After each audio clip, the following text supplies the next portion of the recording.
I was just going to speak to you about how Maria's We're getting on live. last We're week about our live now. Yeah, yeah. You're That's brilliant. echoing, Nigel. with the cup of colour. Yeah. It's not me. It's a telly. I have not got the vacant space for echo in my head, I think. But yeah. Yeah. There we go. I've muted it. It's all done. Brilliant. Let's crack on this morning. Esther chapter 5, and I need someone to pray and someone to read. Read the whole chapter. Not the whole chapter. We spent a fair bit of time, I think, looking at the first bit. It's mainly verse 9 onwards. Okay, I'll read. You'll read. That'd be brilliant. And anyone like to pray? Shall I pray? I'll pray, because I don't often do that. Lord, I just thank you for today. I thank you, Lord, for a fresh day. I thank you for a day that we can look into your word and learn from you, and also learn things for our lives from you. And so, Lord, I just pray you just come and help us have a great morning discussing this important story from the Bible, and Lord, how it applies to our lives. And Lord, I just pray you come and do that this morning in your mighty name. Amen. Amen. Okay, over to you, David.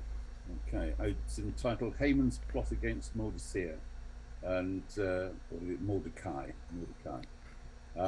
So Haman went out that day joyful and with a glad heart. When Haman saw Mordecai at the king's gate, and that he did not stand or tremble before him, he was filled with indignation against Mordecai. Nevertheless, Haman restrained himself and went home. He sent and called for his friends and his wife Zeresh. Then Haman told them of his great riches, the multitude of his children, everything in which the king had promoted him, and how he had advanced him above the officials and the servants of the king. Moreover, Haman said, besides Queen Esther invited no one but me to come in with the king to the banquet that she prepared. And tomorrow I am again invited by her, along with the king. Yet all this avails me nothing, so long as I see Mordecai, the Jew, sitting at the king's gate. Then his wife Zeresh and all his friends said to him, let a gallows be made 50 cubits high, and in the morning suggest to the king that Mordecai be hanged on it. Then go merrily with the king to the banquet. And the thing pleased Haman, so he and the gallows made. So he had the gallows made. Sorry. Okay, thank you. So yesterday we were looking at Esther. Esther had asked everyone to fast and pray for 3 days. She then said she would go to the king, and when she went to the king, she could have been killed, because he had to request that she came by name. It was the only way she could come to him. But he held out his scepter and said, actually, you are okay. I'd love to hear from you. And, what have you come? I'll give you up to half my kingdom. Instead of asking for half the kingdom, she said, just come for a meal and bring Haman with you. So he brought Haman along with him, and the two of them had this merry feast, really lovely feast. And then they say, what would you like? Up to half my kingdom. And she goes, come to another feast. And so, I'm guessing this king, who is open to suggestion very often, and we're about to find Haman was too, actually goes, oh, that's lovely, another feast, oh, that's wonderful. Maybe intrigued by Esther, maybe brought along with her. Haman, on the other hand, he's having his pride built up to very high levels, and we see here it's starting to bite into him, and he's starting to show signs of it. So as the story unfolds, and Esther is basically step by step preparing this situation. But also, and we were discussing yesterday, how would you, when your people are about to be destroyed, be able to be this patient and this strategic when you're under this much pressure? It shows some of the mettle of Esther, some of her incredible integrity and character, and that begins to show through. Anyway, We will open it up for our discussion today, where Haman arrives back from his feast with the Queen and thinking, wow, I got invited. I'm the only person invited with the King and the Queen to this meeting. He's really, really pleased about that, and he's telling his wife all about it. So I'll open that up for any discussion anyone's got to bring. For those joining us, we're in Esther chapter 5, 9 to the end.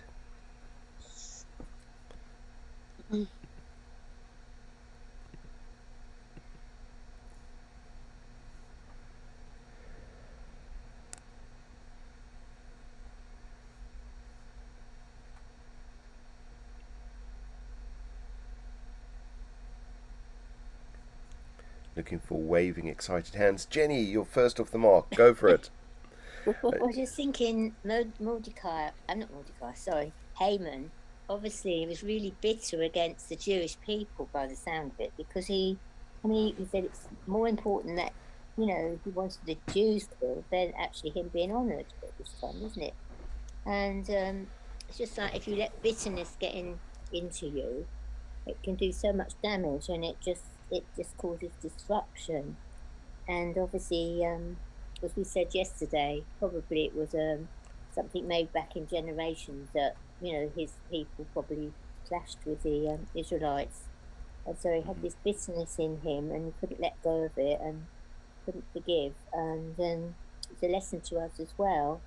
And I think, he just couldn't wait to get rid of the Jewish people, and he thought this was such an opportunity for him. But little did he know that God was on the case of the Jewish people, because they're his chosen. So, Yeah, I think that's very, very good. Thanks, Jenny. And it makes you think. Very often we can be in situations now where we're thinking, where's God in this? And actually, he's very active, and we're not aware of it. And I think that's very important to know. He loves us. He's with us. It's not as fickle as some people try and make out. He is really with us through thick and thin, and I think that's very powerful. Yeah. Thank you, Jenny. Right, any other comments? So why? Yeah, go for it, Carolyn. Sorry. So why does he want to hang Mordecai if he knows that the people are going to be, or he knows that the people are going to be dealt with at that certain time that they've said? Is it just that he wants to push it on quicker? Well, yeah, I think it's a good question, Carolyn. I think I don't know. I think it could be a number of reasons. One is, if you're going to have, and I think we discussed a bit of this yesterday, there's a date where this whole nation, instead of spending money on the military forces to go and do the Jewish people in, Haman has made it an issue of the community. So basically, everyone in your community go and get rid of Jewish people and take all their goods. Yeah. So in actual fact, you can plunder all the wealth that any of these Jewish people have, anything they've built up. And most of these people arrived with nothing during exile, would have built up, they'd have had vineyards, they'd have had these things over, and managed to build up a little bit of something. Haman saying, let that all be destroyed, let that all be torn down. But I'm sort of imagining, Haman's then thinking, right, yeah, I've got some of my neighbours. They've got a whole load of plans of how to do in Jewish people. Oh, great! What's my plans? Oh, wait a minute. I'm really annoyed at Mordecai. He didn't even tremble in my presence. Why didn't he tremble? Yeah. He should tremble. I've got him under the cosh, and he doesn't even tremble, and he doesn't even bow down.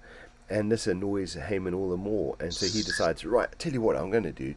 I'm going to make the biggest celebration of killing a Jewish person, and I'm going to do this in style. And then he gets advice from others on how to do that.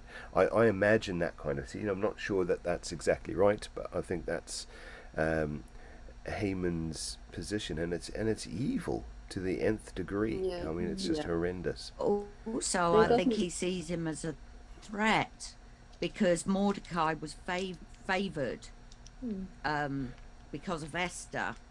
So I think he sees him as a threat. Get rid of the one that was favoured. Without a spoiler alert, I think we're about to find something else happens along those lines. Okay. But thank you, Claire. I'm not saying you are. I'm thinking you're picking up from the story already something that's about to happen. So thanks for that. I've got David's hand patiently in the air. Go for it, David. Yeah, Sure, everyone's read ahead anyway. Sorry, Carolyn. What was that? That's all right. No, sorry. Sorry, David. Sorry, I thought I was. Okay. But I'm kind of thinking out. It's just that Mordecai is really a thorn in Haman's flesh, and it's a very personal issue. Is Mordecai, whereas his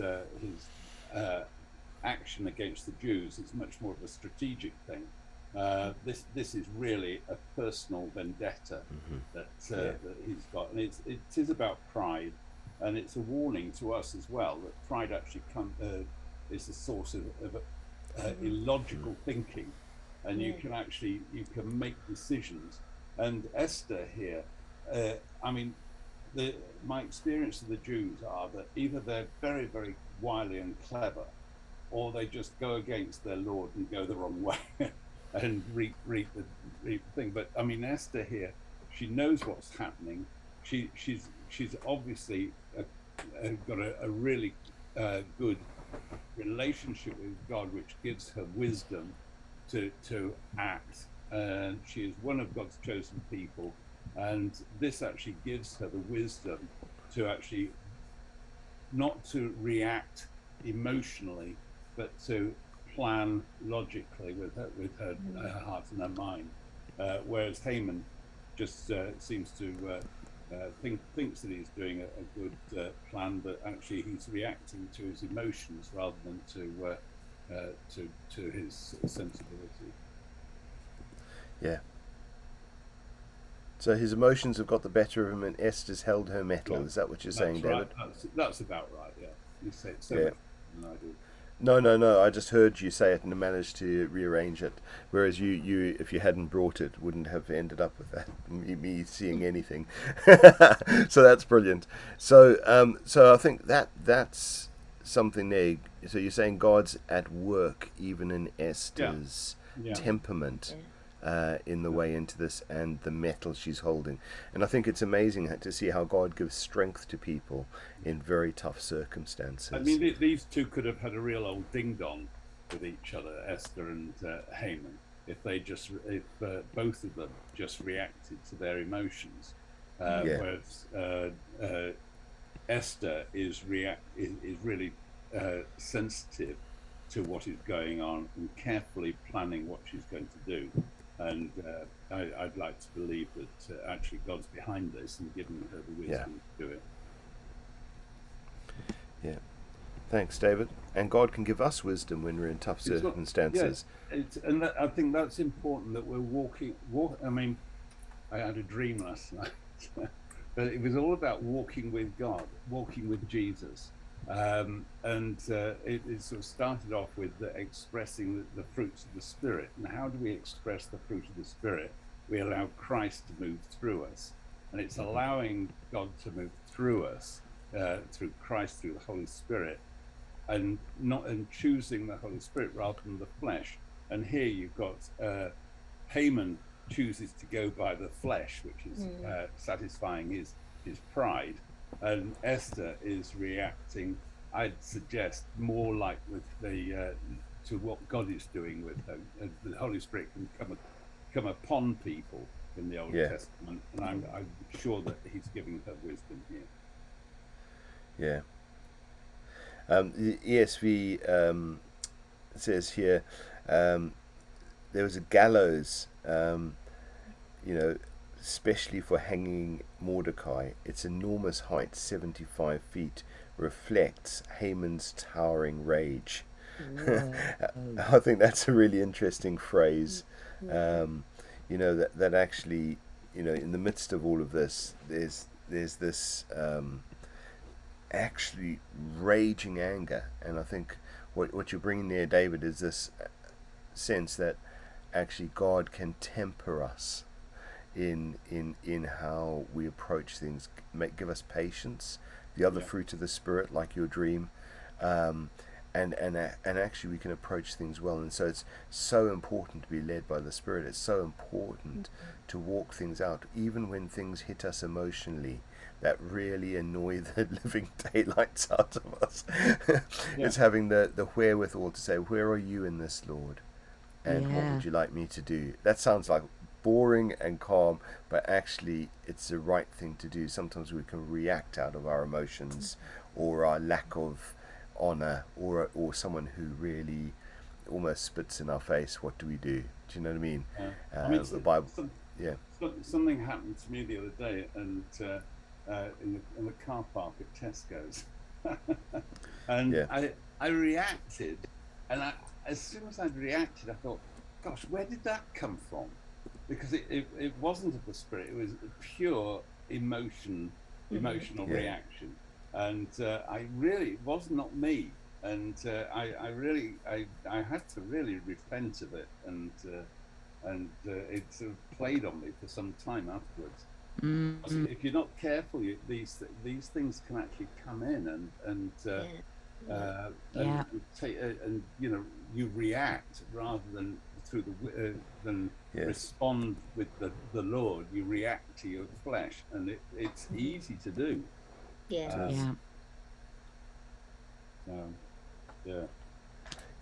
I've confessed my sins before the church. There you go, and that's great. Thanks, David. But I think that reacting more than acting. I'm not meaning acting in the sense that it's false or something like that, but actually that need to react rather than act. I think sometimes when we act, it's got a calmness about it. Sometimes when we react, it's got an element that is almost a little bit uncontrollable built into it, and it's how we can act but not react too much. So temper that, and I think there's some things we should react to as well. I think that's interesting. It's just getting that balance right. Thanks, David. I've got Jenny's waving hand in the air there, patiently waiting with great patience. Go on, Jenny. No, I was just thinking, he didn't just decide to make that gallows. He actually listened to his friends and his wife, didn't he? Yeah. So he was probably a bit insecure, and he was in a way, he was stirring everyone up against Mordecai, because he obviously told them all about it, and they, do this.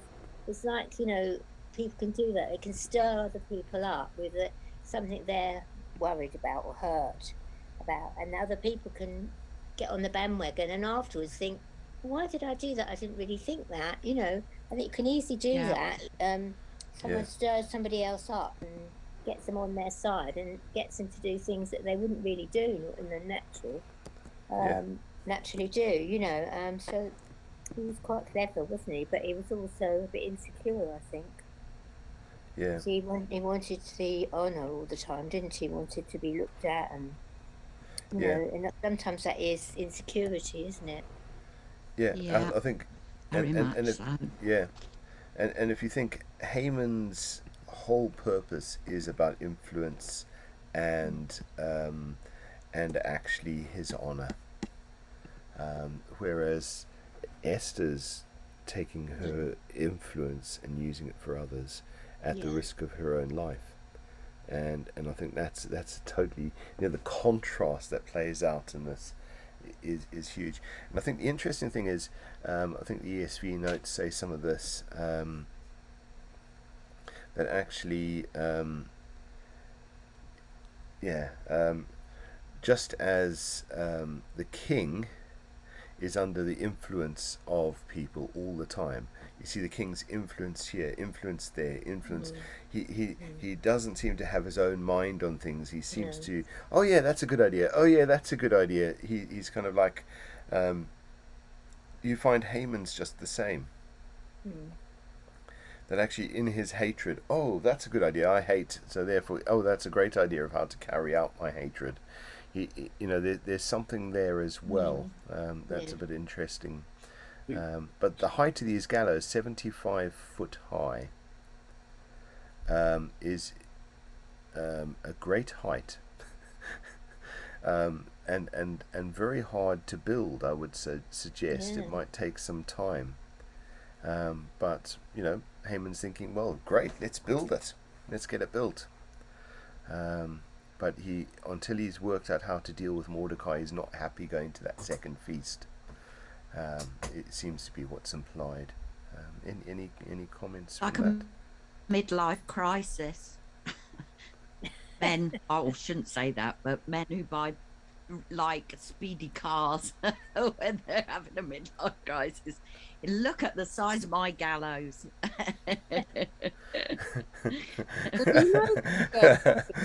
Thanks for that cheery thought there, Claire. My gallows is bigger than your gallows, and No, yes, but and sometimes yeah, exactly. Did he know? Did he know he was going to a feast with Mordecai at that point? Haman. No, he's not going for a feast with Mordecai. He's going for a feast with Esther Oh, I and the thought king. Mordecai and Haman were going together. No. No. Oh, just Haman. Just Haman, is it? Just Haman, yeah. Oh, right. So he's saying to his wife, listen, I thought I'd arrived before, but now look at me. Even the king and queen have me in the room with them having a feast.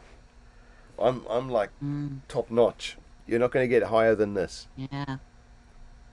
And Like we Jenny see it as, says, the insecurity. yeah. So he sees it more that he's an esteemed guest rather than that there's an issue that needs to be sorted out. Well, and it's like we were saying yesterday. Esther's played into male pride beautifully here. she's actually really stoked male pride in this that leads to this. It's almost like if you've got a pendulum swinging, and you give it a push and it goes too far. It's almost that sense where it was going in that direction anyway, but it's got a little push along, and that seems to be what's happened. David, your hand's been up for a while. I don't know if it's a new hand or a. No, it's a new hand. All right, go for it. Sorry, I missed that. Washed and sanitized. No, it's just that this all reminds me of Proverbs 16:18, where it says, "Pride goes before destruction, and a haughty spirit before a fall." I mean, this is that's that wraps up the whole of this this issue here. Is the destructive force of pride, because it's a falseness that people stand upon, because they're insecure, as Jenny said. They have to find something that builds them up instead of really understanding who they are in God's sight. Yeah. So I'm sort of thinking, in some ways, sorry to bring this up, but the gallows. So where the gallows have been used before, some Bibles have used tree or stake or something like that, and actually we know from history that the Persians impaled people on stakes was quite often what they did, as a punishment, or more than a punishment, but a death sentence. So the gallows here is more to do with hanging, and actually you wonder, was it an impaling or a hanging that he'd planned for Mordecai? I don't know how you do an impaling at 75 foot up. So I'm guessing it's gallows as in hanging, but they're not making much difference between it because probably the word may be able to be used for both. So Does it matter? No, but I'm just thinking in practical terms. I'm just trying to imagine how it plays out, So very unpleasant stuff, but I'm just sort of thinking there is it does, I'm thinking it probably does mean, hanging, and if it means hanging, it means falling an awful long way before that happens, I think. David, I see your hand up. Is it still? Sorry, it's still up. I'm just Okay, trying to remember where it says in the original in Moses in the laws where it says curses he who hangs upon who's hung, and maybe Haman knows what the Jews think about being hung, and hanging is a curse upon the person who's hung. So maybe that has something to do with it as well. Yeah. He's probably drooling over all the prospects of how he can make this more awful. So I think we've got there. I think we've covered most of this. I think let's move on to chapter 6, shall we? Unless someone's got something they are ready to gush with. Okay, so we'll move on to chapter 6, and I think chapter 6 seems to run the whole way down, and I think we should just do it as one block, 14 verses. I don't know if anyone would like to read chapter 6 for us. I don't mind, but I don't mind sharing it if somebody wants to read some of it. Anyone like to share with Jenny? Jenny, you read up to the end of 6, and I'll go on after 6, if you like. Okay. Right, Mordecai honoured. That night the king could not sleep, so he ordered the book of the Chronicles, the record of his reign, to be brought in and read to him. It was found recorded there that Mordecai had exposed Bigtha and Teresh, two of the king's officers who guarded the doorway, who had conspired to assassinate King Xerxes. What honour and recognition has Mordecai received for this? The king asked. Nothing has been done for him, his attendants answered. Then the king said, Who is in the court? Now Haman had just entered the outer court of the palace to speak to the king about hanging Mordecai on the gallows he had erected for him. His attendants answered, Haman is standing in the court. Bring him in, the king ordered. When Haman entered, the king asked him, What should be done for the man the king delights to honour? Now Haman thought to himself, go on. I was going to take up the paragraph. Now Haman thought in his heart, Whom would the king delight to honour more than me? And Haman answered the king, For the man who the king delights to honour, let a royal robe be brought, which the king has worn, and a horse on which the king has ridden, which has a royal crest placed on its head. Then let the robe and the horse be delivered to the hand of the one of the king's most noble princes, that he may array the man whom the king delights to honour. Then parade him on horseback through the city square and proclaim before him, Thus shall it be done to the man whom the king delights to honour. Then the king said to Haman, Hurry, take the robe and the horse as you have suggested, and do so for Mordecai the Jew, who sits within the king's gate. Leave Leave nothing undone of all that you have spoken. And you can just imagine Haman's face. But Haman took the robe and so Haman took the robe and the horse, arrayed Mordecai, and led him on horseback through the city square, and proclaimed before him, Thus shall it be done to the man whom the king delights to honour. Afterwards Mordecai went back to the king's gate, but Haman hurried to his house, mourning and with his head covered.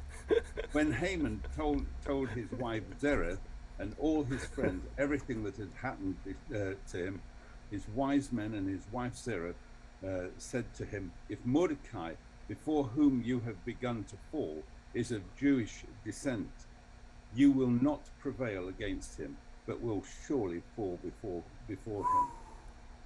While they were still talking with him, the king's eunuchs came and hastened to bring Haman to the banquet which Esther had prepared. Wow. It's Uh, worth the build-up, isn't it? yeah, I think, And Claire, you jumped ahead there a little bit, but you can see now the joy, the amazement at this. I think there's a couple of verses missing there after verse 9, where he says, "Thus shall it be done to the man whom the king delights to honor," and tells Haman that it's Mordecai. And Haman stood there with his mouth agape. I was wondering when we were talking a little just before this, I was thinking, is the king really stupid, or is he clever and he's working something out? Oh gosh, Very it's my clever phone. wife, Sorry. like most clever men. I think Claire, in answer to your question, we ask that question about politicians all Hello, the time. sorry, darling. I was had to mute the There we go. So, yeah, I think we ask that about ruling authorities a lot of the time. Are they stupid, or are they really clever? And I think it's a bit of both sometimes. I genuinely do. And I think in any position we're in, I think that's the case as well. But I think with this, I think that the king seems to be asking a question. Who's in the court? Oh, so-and-so's in the court. Okay, bring him in. Now, let me ask you this, and this. Right, you go and do it. I think it sounds incredibly clever on the king's part. But you can just feel God in this all along. His people are about to be destroyed. The king's getting into a worse and worse position for this to happen. He's honoring people who are about to be killed. He's giving honor, to people he doesn't even know are going to be killed. Politically, if that was a democracy, he'd be in real strife. But in this situation, he's got enough clout to do whatever he likes, and that's a bit of the randomness of a dictatorship rather than a democracy. But I think it's very interesting, isn't it? I'll pull back and let people gush or chip in or bring meaning into this and help us understand this better. So I'll open it up. I think people are like the king anyway, aren't they? Generally speaking, I see it all the time at work, where I'll be talking to someone, maybe in custody, and it's like, I hate the police, but you're all right, you are. And he's done that, hasn't he? Like, I hate the Jews, but Matt Mordecai, he's all right, he is. And I think people often have their own agenda, don't they, as to why they like you or dislike you, and I guess we do too. Everyone has this. You feel warm to certain people, depending on how they treat you, really. And I think this is going on a little bit with the king here. So he's been persuaded by Haman that a whole people who he doesn't know personally, who he sees as a group of troublemakers, Haman's told him they're causing trouble for him, so he's believed that, and he sees them as a group with no identity whatsoever other than they're just Jewish. But if you look at how he refers to Mordecai, he's like, go and do that for Mordecai, the Jew. It's not the Jew Mordecai. He calls him by name because you've got that relationship there. It's like, go and do this for Mordecai because as an individual, Mordecai is someone I want to honour. However, the whole Jewish people, I don't want to honour.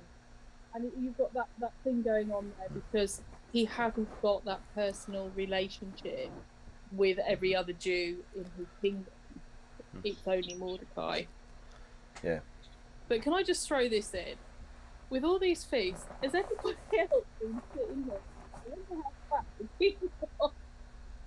He must have been some size, mustn't he, with all these feasts, I think. And then that then got the king thinking about being paraded on a horse wearing the king's robe. I mean, it might have swamped Mordecai, might it? Especially, yeah, 3 days prayer and fasting. Sackcloth. I mean, was Mordecai still wearing the sackcloth when he was put on this horse and arrayed in the king's robe? Did it go over his sackcloth? Might have been big enough, is what Mandy's saying. Wow.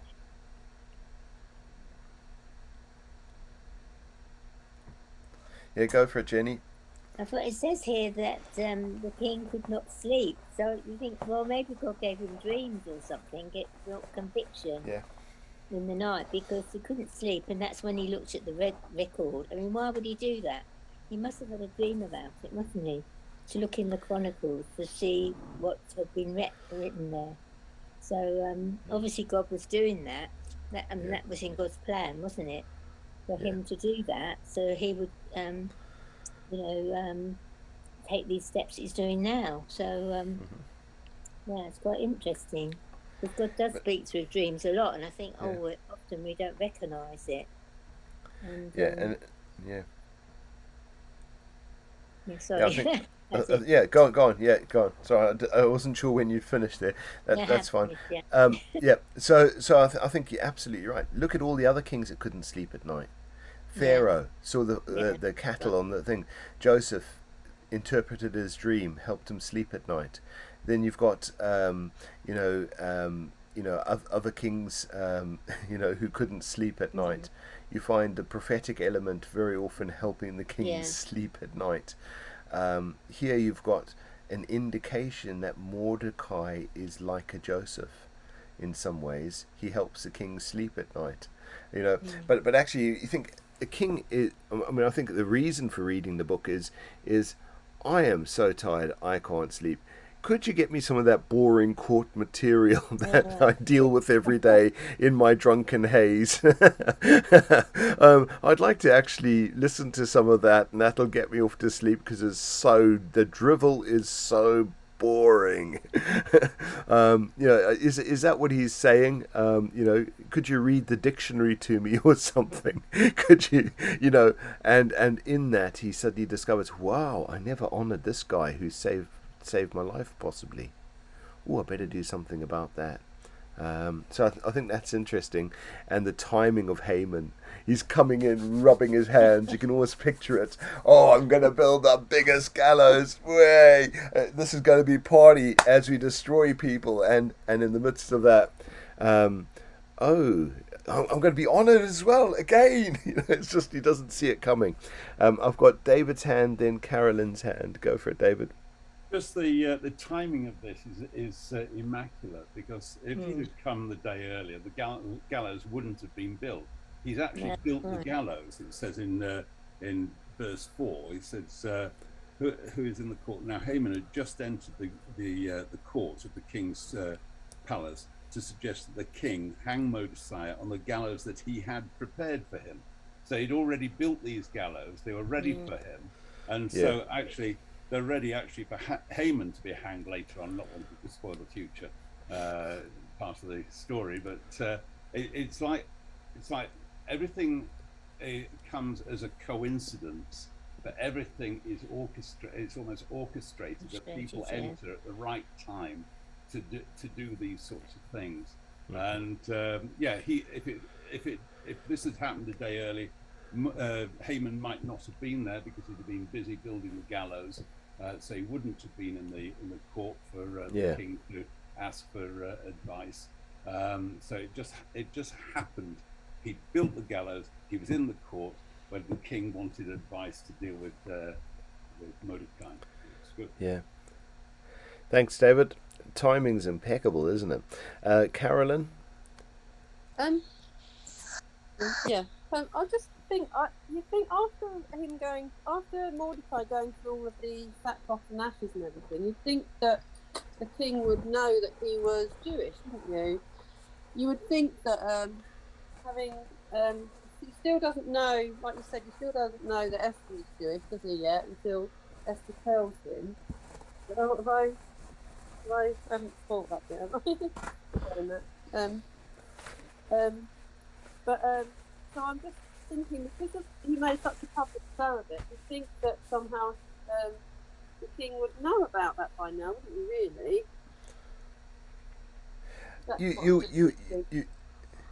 You'd think so, wouldn't you? But I think there's something that some people don't make, and that's a connection. So if he's got lots of decisions to make as a king, he doesn't always connect all the dots in those decisions, because those decisions are more about his power, his influence, what he wants to do. He's not connecting up people groups. He's not connecting up some of these things. Some of his advisors, that's probably their role to connect some of those things, but actually he probably doesn't. So he probably hasn't even remembered the Jews are going to be killed. He had a glass of wine with Haman to celebrate that, but he probably doesn't even remember that, maybe, or maybe he does. And Mordecai the Jew. Oh, we always know him as Mordecai the Jew because, well, that's like his name. You can imagine that some of those things, he doesn't make the connection. His focus is on something else, on his life being saved and who he should honor. It's gone somewhere. He's not thinking of the logistics of this, because if he did, he would be really saying how he hated Haman to get Haman to do this task. He hasn't even made the connection, I don't think. Or has he? And that's how it is with decisions made high up. Did he think of this? Or did he? and there's a little bit of that going on with the king, because if he did, he really didn't like Haman. So he's having glasses of wine, laughing and joking with someone he actually hates. Or he doesn't make the connection, and he falls for it as well. No, why would he make a connection that he doesn't want to be with Haman? Sorry, Haman had asked for the slaughter of all the Jews, and had paid 10,000. He had paid 10,000 talents of silver for the job. Yeah. And the king had said, use that money to deliver the job. And so Haman was in charge of getting rid of all the Jews. The king then makes him in charge of honouring one of the Jews. Either the king's playing political games and taking down Haman's power, or else the king's blissfully unaware and just letting things happen, and it just seems the right thing to do. No, does he? Yeah, that's what I mean. Yeah, so one or the other. As with politics, smoke and mirrors, you don't fully know. But God was involved. We do know that. Interestingly, the prophetic bit at the end there. Now, I don't know if anyone else spotted that. But that's just very interesting. So he celebrates Mordecai, leading him, through the public city, proclaiming before him, "This shall be done to the man who the king delights to honor." And then it goes, verse 12, Mordecai returned to the king's gate, probably in his sackcloth and ashes. But Haman hurried to his house, mourning, with his head covered. You would think that beginning of that day, he'd gone in to tell his great plan to the king. And at the end of the day, he's returning to his wife and, how did your day go, dear? And it says he told his wife, Zeresh, and all his friends, everything that had happened to him. Then his wise men, so he obviously had advisors, and his wife said to him, "If Mordecai, before whom you have begun to fall, is of the Jewish people, you will not overcome him, but surely fall before him." And that's almost like saying, this is too odd. You've gone with a great plan that we gave you, and that great plan has just been twisted the opposite way around. You've begun to fall, Haman, and you're going to fall before Mordecai. And that's coming from pagan people, advisors. They say you're on your way out, Haman. And Mordecai is going to be of higher standing than you. That's a horrible thing for friends and a wife to say. But they were right there with it. Caroline, is your hand still up, or is it a fresh hand? Laura! I can see Laura on screen. Good to see you. Carolyn, is your hand still up? Okay, David, over to you. Got whatever to say now. Yeah, I Get do that. Never mind. What was I going to say? Oh yes, it was just that sometimes we can get really depressed about what's going on around us, but what Satan means for harm, God can turn for good, and this is a good illustration of that. And I think it's a lesson for us not to get depressed about what's going on, but actually to be aligned with God's thinking and His Holy Spirit. So that's all I was going to say. Thanks, Sarah. Jenny, did I've got Claire's hand up. Did you put your hand up, Jenny, or not? No, sorry. No. Just scratching. Any movements are detected. Claire and Laura. Laura, fantastic to see you, and Claire. See you. I haven't heard any of the Bible study this morning, but at the end, go off. Laura wants to speak to you, so I just wanted to say that. So carry on. But at the end, Laura's going to have a word. Okay, when brilliant. You turn the thing off. Yeah. That's fine. And but actually, speaking of people who have been honoured by royalty, it's good to have both of you on here, and actually, make you blush a bit. But you can joke about Sir Harold all you like, but you also are worthy of honour. So there we go. So while we're discussing honouring a guy called Mordecai in the Bible, it's good to have people who've been honoured online. In actual fact, we should ask for your autographs afterwards, I think. But anyway, moving on. Sorry, we've got to have a bit of humour. But I think. Hello. Yeah, so go for it, Carolyn. Is Sue on this? Sue Hart? She is. On this, she is. Yeah. Oh right, okay. Yeah. Just wondered if she was there at all. It's on your screen. It should be on your screen if you swipe your screen a different way. I've got my phone. It's okay. Yeah, but if you swipe it, you should see people, and you swipe, you get the next screen. Yeah. Okay, no problem. Jenny, is that your hand? No, I'm just swiping mine across, that's all. You're just swiping yours across. And Claire, your hand is still up from before, or have you got something more to say? Have you got a response to make to my embarrassing statements? No. Okay. There we go. So the scene is now set. Mordecai is honoured in front of all the people in the city for what he's done to save the king's life. It's taken a while though, but he's been honoured, and in the setting of this, he's got something about Mordecai has helped the king sleep at night, which is really interesting, and that's a kind of Joseph thing, Daniel kind of thing, that's some of that ilk, and actually. Haman has been told by his family and friends and advisors, you're on the way out, mate, and you're going to fall before Mordecai. I think that's that's quite powerful. So I don't know if anyone else has anything to add.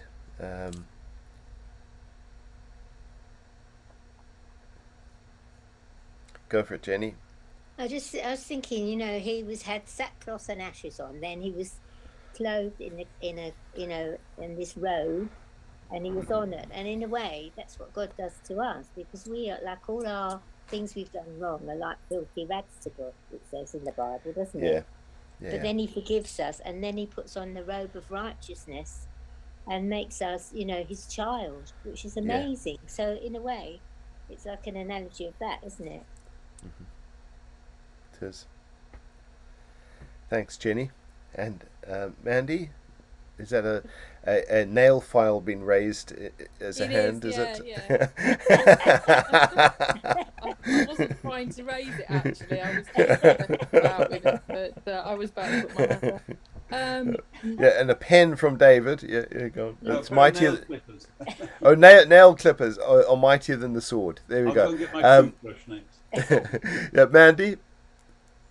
Yeah, I don't know if you were inferring, Nigel, earlier when you said there's a prophetic edge to the story earlier, that you've got Mordecai being paraded through the streets in the king's clothing, and you had Jesus going through the streets, and at that particular moment, on the donkey, I mean, and people were hailing him and honouring him, and I think, if you look at it at this particular stage in the story, Mordecai is actually a condemned man, and unless God intervenes, he's going to be a dead man.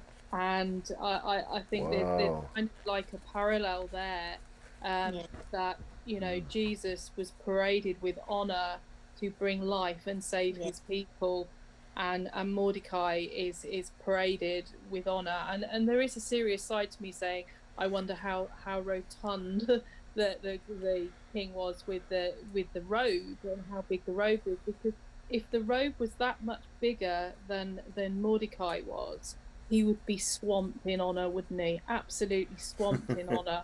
And I think that to me has that picture and that parallel, and we then start to see how the saving the people starts to play out. I think there's another side as well, with how often we've had conversations even on here about the state of the world today, and things that individuals between us we feel might be a bit overpowering, and affect our moods and such like, and actually Haman would have affected, I'm sure, Mordecai's mood. Well, we can see that he did, because Mordecai went into sackcloth and ashes. It got to him a bit, I would suggest, and he felt that he needed to grieve and appeal to God on behalf. But at this stage in the story, although we can start to see the downfall of Haman, it hasn't actually happened yet, and it's not a guarantee. Well, it's guaranteeing God, but in the people at the time, it wasn't actually a guarantee as far as they were aware. It was still a hope rather than or an act of faith, I think would be a better phrase, that it was an actual done deal. And I think, when we look at how things are and things that are not of God in the world today, we need to remember that Jesus is coming back, and that there is faith, there is hope, and it is a done deal. And actually, there is a way to approach the King in this time of now and not yet, because I don't know about anybody else, but times of limbo are the times when I get most anxious, because I can't plan anything. I'm totally out of control, and I struggle with that a lot. I think knowing that, or having faith that God will bring forth his purposes, I think is a very secure place to be, rather than Haman plotting and trying to manipulate the situation and trying to persuade the right people. It's not a secure place to be, and it's having our eyes on God. Yeah. Thanks, Mandy. Wow. So when I said prophetic, I was only thinking in terms of Haman. His prophetic end was already foretold by action. I was just meaning it in that sense, but what you've brought is the whole sense of the cross into this, and that, wow, and the king, condemned man on a donkey, and here's a condemned man on a horse, and I'm thinking, wow, and honoured. Thanks, Mandy. I think that's wow. I think that's also a good place to leave this story for now. And on Monday we'll continue the next exciting installment. But thank you all for your comments and contributions. We'll just move this offline and see what Laura's got to say. So thank you all for joining us this morning, and God bless you. Have a good weekend.